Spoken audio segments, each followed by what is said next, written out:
अस्सलाम वालेकुम व्यूअर्स, हमारा डेली उर्दू ऑफिशियल चैनल हर टॉपिक पर आपको बेहतरीन इन्फॉर्मेशन दे रहा है। इसी तरह से आज का टॉपिक भी मैंने सेलेक्ट किया है और ये टॉपिक भी हर शख्स के लिए बहुत अहम है। पुरएतमाद बनना चाहते हो, हर काम उल्टा करो। How to become a super confident. आप किसी ऑफिस में काम करते हैं, किसी दुकान पर काम करते हैं या जॉबलेस हैं, काम ढूंढने जा रहे हैं, हर सूरत अपने अंदर आउटर कॉन्फिडेंस पैदा करें। इंशाअल्लाह ताला आपको काम भी मिल जाएगा। आप जिस ऑफिस में काम कर रहे हैं आपको वहाँ पर इज़्ज़त और एतमाद भी मिलेगा। अगर आपने आउटर कॉन्फिडेंस किसी भी वजह से लूज़ कर दिया, किसी कॉम्प्लेक्स का शिकार हो गए, तो आपकी कामयाबी बिल्कुल रायगा चली जाएगी। इसीलिए सिंपल वन रूल याद रखिए कि अपने अंदर इनर साइड पे आपका कॉन्फिडेंस 100% होना चाहिए, तभी आप सक्सेसफुल हो सकेंगे, यानी कामयाब हो जाएंगे। आप घर में हों, ऑफिस में हों, बाहर हों, किसी भी मामले में, किसी भी काम में बिल्कुल मत घबराएं।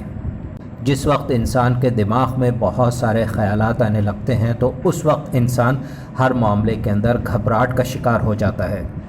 इसीलिए कहते हैं कि कोई भी चैलेंज दरपेश हो, अपने आप को रिलैक्स रखें और परेशान मत हों, बल्कि कोई भी चैलेंज हो तो उसके बारे में ये सोचें कि उस चैलेंज को किस तरह से रिज़ॉल्व करना है, यानी तरक्की की तरफ बढ़ने वाले चांस को लूज़ नहीं करना है।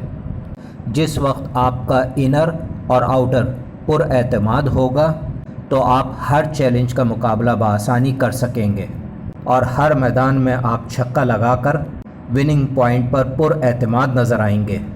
इसीलिए हर चांस को अवेल करें और अपने अंदर कॉन्फिडेंस पैदा करें और सबसे बढ़कर अल्लाह रब्बुल आलमीन पर भरोसा रखें। जब इंसान की नीयत साफ़ होती है, इरादा मजबूत होता है और अल्लाह पर भरोसा होता है, तो हर इंसान हर मैदान के अंदर पुरएतमाद बन जाता है और अल्लाह के हुक्म से कामयाबी की मनाजिल तय कर लेता है। डेली उर्दू चैनल लोगों की रहनुमाई के लिए बनाया गया है और इस चैनल पर जो भी रहनुमा असूल बयान किए जा रहे हैं वो तमाम रहनुमा असूल तहकीक की बुनियाद पर बयान किए जा रहे हैं। अगर हमारी तहकीक आप लोगों को पसंद आए तो ज़रूर हमारे इस चैनल को सब्सक्राइब कीजिएगा, लाइक कीजिएगा और तमाम लोगों के साथ शेयर कीजिएगा और बेल आइकन को ज़रूर प्रेस कीजिएगा ताकि हमारी नई आने वाली वीडियोस के अंदर जो भी रहनुमा असूल बयान किए जाएं उनसे आप इस्तिफ़ादा हासिल कर सकें।